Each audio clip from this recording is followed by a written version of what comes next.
Oi gente, tudo bem? Sou a Patrícia Patronieri e bem-vindos ao meu canal. No vídeo de hoje eu vim falar sobre as minhas últimas leituras ou tudo que eu li durante o mês de junho. Junho foi um mês enferrujado até a metade dele e só depois dessa metade eu fiquei assim super leitora e consegui finalizar alguns livros, porque a gente tá tendo a LC do Conde de Monte Cristo, que é um calhamaço e um clássico, e eu confesso que a leitura me pegou um pouco ali, então eu tava com dificuldade de prosseguir com outras leituras, mas no geral, foi um mês ótimo. Já quero lembrar vocês que esse vídeo não é pra ninguém se comparar, se lê muito, se lê pouco. É mais um bate-papo sobre os últimos livros que eu andei lendo, o que eu achei sobre cada um deles e para vocês conhecerem aí novos títulos. Lembrando que o link para vocês comprarem qualquer um dos livros citados vai estar aqui na descrição e vocês comprando pelo meu link vocês ajudam com uma pequena comissão, que hoje é a nossa única forma de ganhar dinheiro aqui no YouTube. Então, se você quiser ajudar o canal financeiramente sem mudar nada no valor da sua compra, por favor, compre pelo nosso link. Agora chega de enrolar e bora lá! O primeiro livro que eu finalizei foi Eu Terei Sumido na Escuridão, e nesse livro a gente tem a história da Michelle, que foi uma pessoa ali dedicada muito ao true crime. Ela tinha um blog inicialmente, onde ela falava sobre casos, e daí um dia desses ela encontrou um caso que estava sem resolução, e era ali perto de onde ela convivia, e era um caso assim que chocou muitas pessoas, mas que por algum motivo ele não era falado na mídia, e ela resolveu focar ali nele e dedicar o resto da sua vida para esse caso. Ela então começa a conversar com policiais, com investigadores e ajuda ativamente nesse caso, descobre novas pistas e enfim. E esse livro é dividido em 3 partes. A gente tem a primeira parte escrita pela própria Michelle, a segunda parte é os relatos que ela deixou escritos, porque ela morreu enquanto ela escrevia esse livro, ela não chegou a finalizar. E a última parte é dos investigadores, jornalistas, enfim, que conviveram com ela. Então é um livro muito interessante, só que eu acho que ele vai perdendo o ritmo um pouco, sabe? Ele começa muito bom, que é a parte da Michelle. Como foi uma parte realmente pensada para ser um livro, ele é muito bem escrito, ele é realmente muito envolvente. Só que a segunda parte, como eram apenas documentos dela, eu senti que deu uma quebrada de ritmo, porque você escreve ali no seu diário, você escreve ali nas suas notas, não é coisas assim que você pensa em vender, coisas que você quer que as pessoas leiam. Então eu acho que poderiam ter estruturado um pouco melhor. Eu entendi a intenção deles, né, de ter ali essas anotações, mas eu acho que quebrou um pouco o ritmo de leitura. E a última parte, então, que é os outros 2 companheiros dela ali de investigação, eu acho que também acaba dando uma quebrada, porque eles acabam eles repetem algumas coisas eles não conseguem ligar muito bem, fica meio sem nexo. Então eu acho que esse livro, a melhor parte é a parte da própria Michelle. A parte 2 e 3 são sim importantes, mas eu não curti tanto quanto a primeira. Mas no geral eu recomendo sim a leitura, é um bom livro. Só vá ciente que ele é escrito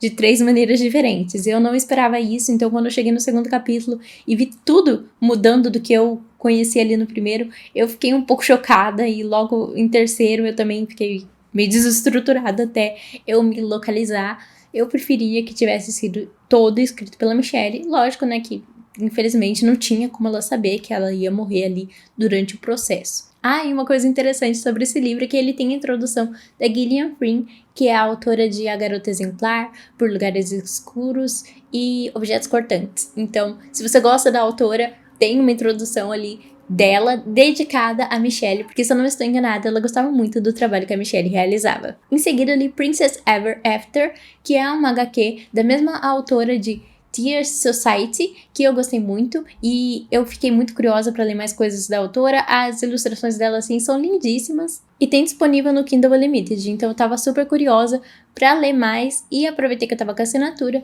para dar uma olhadinha. Aqui a gente basicamente tem a história da Rapunzel, só que com um romance sáfico, e também tem ali uma questão da princesa sofrer gordofobia, alguma coisa assim. Só que eu acho que isso não foi muito bem trabalhado, eu acho que ela colocou ali essa questão de gordofobia só por pôr, e eu achei que ela tem uma pegada muito mais infantil do que Tia Society, e eu não tava esperando isso.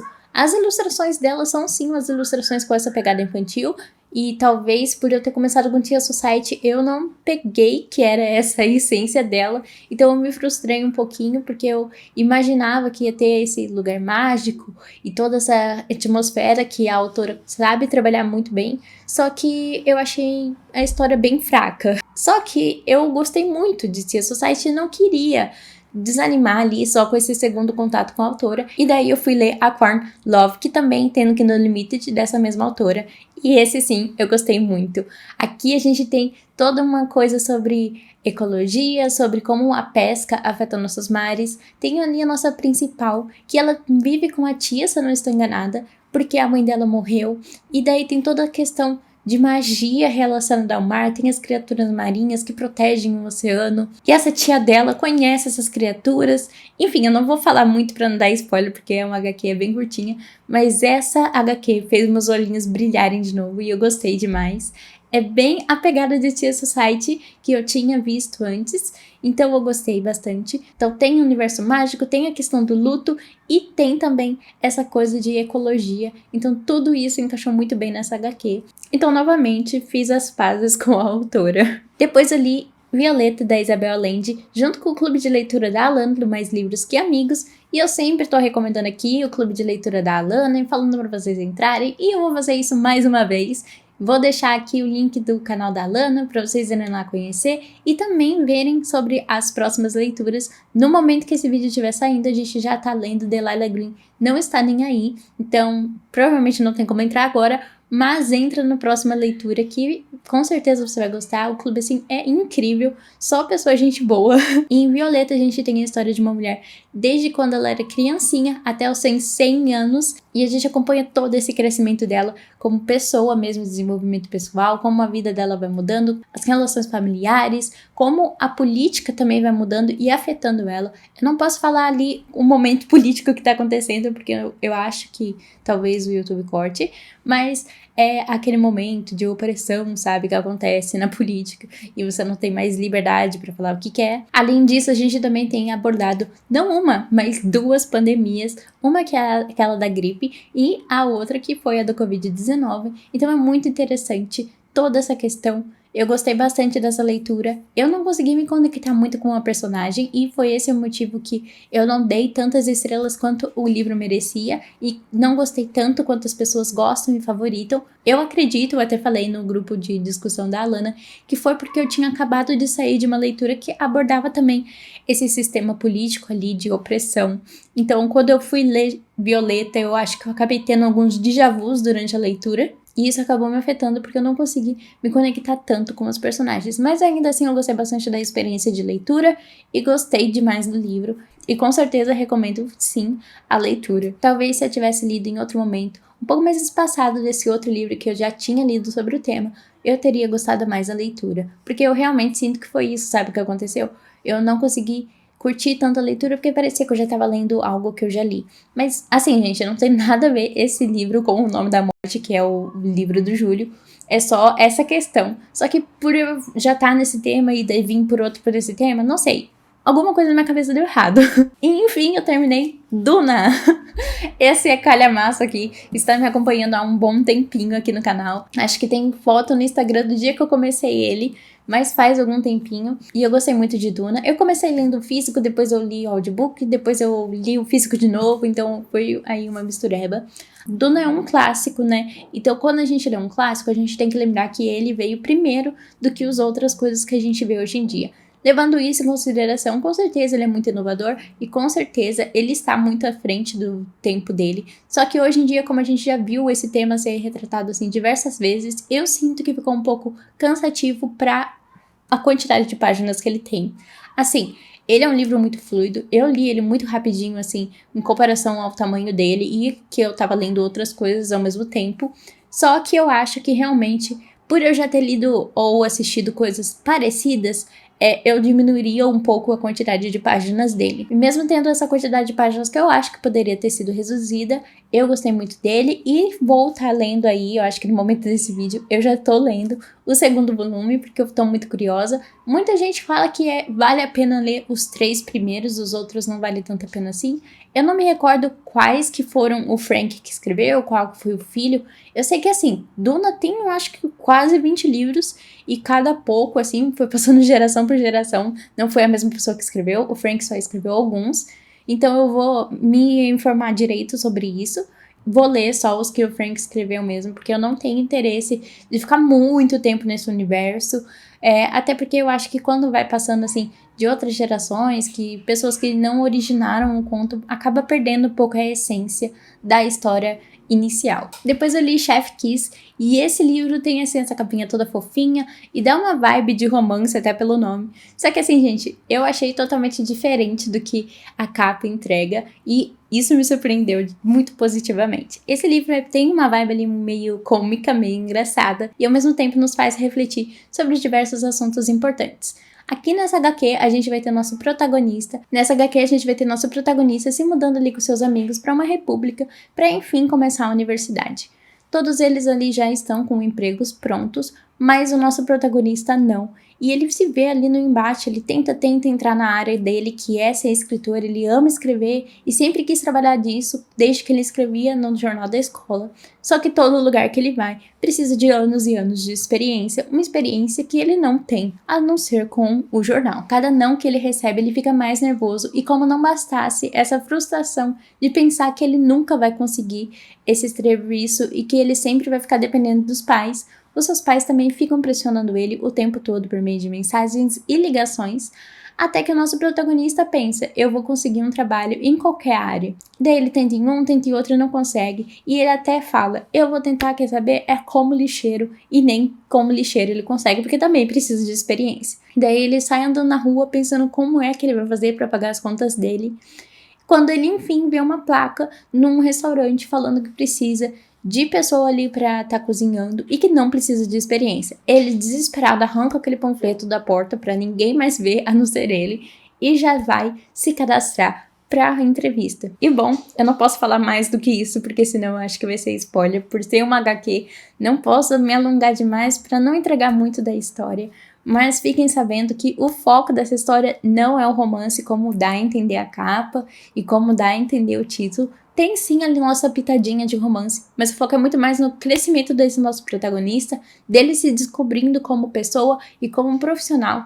Ele vendo que, às vezes, o que a gente sonhou a vida inteira não é o que a gente vai ser, que a gente tem que encarar os nossos medos e, além de tudo, encarar os nossos pais quando eles estão impondo alguma coisa que às vezes é uma frustração deles próprios. Então, assim, é muito interessante todo esse debate. Eu recomendo demais essa HQ e tem disponível no Kindle Unlimited. E esse livro aqui mal chegou em casa e eu já desencalhei ele, que é Carrie Soto está de volta, o último livro que faltava da quadrologia da fama da Taylor Jenkins Reid para mim terminar. E nesse livro a gente acompanha a vida da Carrie, como ela perdeu a mãe dela, qual é a relação do pai dela e como ela entrou nessa vida de tênis. A Carrie tá com o seu recorde prestes a ser quebrado por uma nova jogadora e ela ali aposentada não aceita isso, ela quer ser a melhor e ela não pode deixar que alguém ultrapasse esse recorde que ela levou tanto tempo pra conseguir. Então ela resolve que ela vai sair da aposentadoria e reconquistar esse título de maior tenista do mundo. É um livro muito interessante porque a Taylor Jenkins Reid começa ele fazendo a gente ter um pouco de ódio, um pouco de birra com essa Carrie, que ela é muito mimadinha, ela acha que tudo tem que ser do jeito dela, só ela que pode ganhar.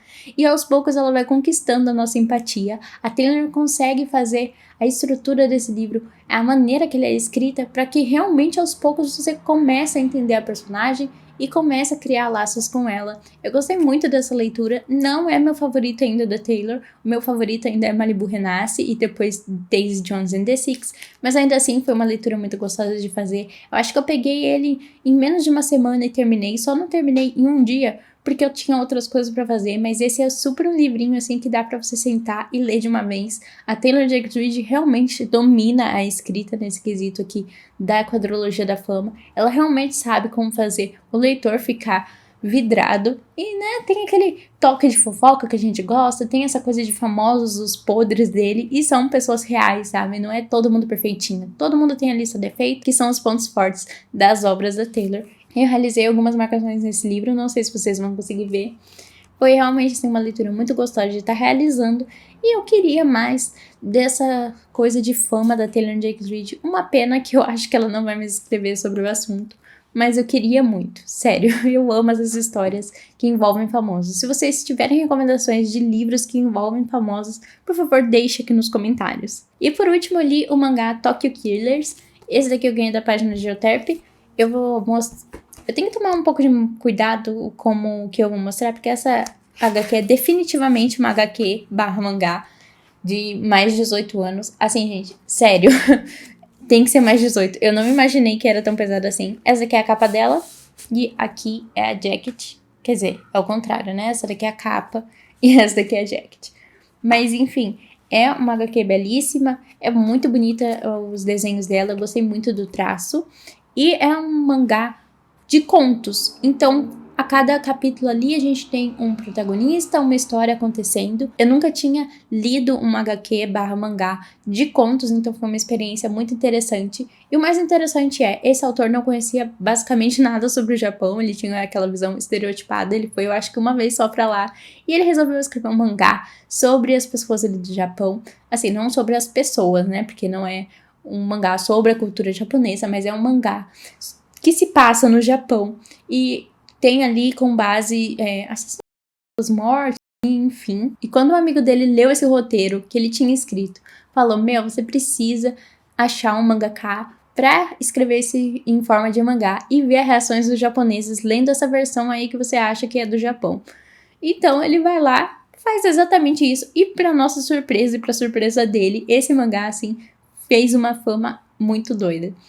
Aliás, tem algumas observações do tradutor, que é tipo, isso daqui não acontece de verdade no Japão. Na verdade, isso não significa isso. Na verdade, isso acontece isso. Que é muito interessante, porque ele realmente explica que, olha, essa visão aqui da cultura não tem nada a ver. Esse autor não sei de onde tirou isso. Ou tipo, esse chá aqui na verdade não é tomado pra isso, tá? O autor achou errado, é pra isso daqui que serve. Então eu achei muito interessante esse choque de culturas e como a gente tem a visão de outra cultura. Eu sei que esse não é o foco da HQ, né? O foco do mangá é realmente Tokyo Killers, né? Que seriam os assassinos de Tóquio, e mostrar o motivo de cada um dos personagens, mas ainda assim eu achei sensacional essa parte do choque cultural. Eu não tinha lido nada sobre ele, eu coloquei exatamente só por causa do título, que é Tokyo Killers, e eu achei, bom, alguma coisa de interessante aí vai ter, é algo que eu gosto, e bom, e eu acertei em cheio, eu realmente gostei bastante da leitura. Só que, novamente, reforçando, é maior de 18 e nem digo pelas cenas de violência, que realmente tem muitas fotos de mulheres ali sem roupas, despidas, então realmente maior de 18. Vou deixar isso aqui bem claro. E bom, esse daqui foi o que eu li durante o mês de junho, espero que vocês tenham gostado. Lembro aqui para vocês de comentar se vocês já leram algum desses livros, o que vocês acharam. Recomenda aí também algum livro que você acha que eu possa gostar com base nas minhas opiniões desse vídeo. E faça aqui novamente o convite para, se você ainda não é inscrito, se inscreva no canal. E bom, espero que tenham gostado e nos vemos no próximo vídeo.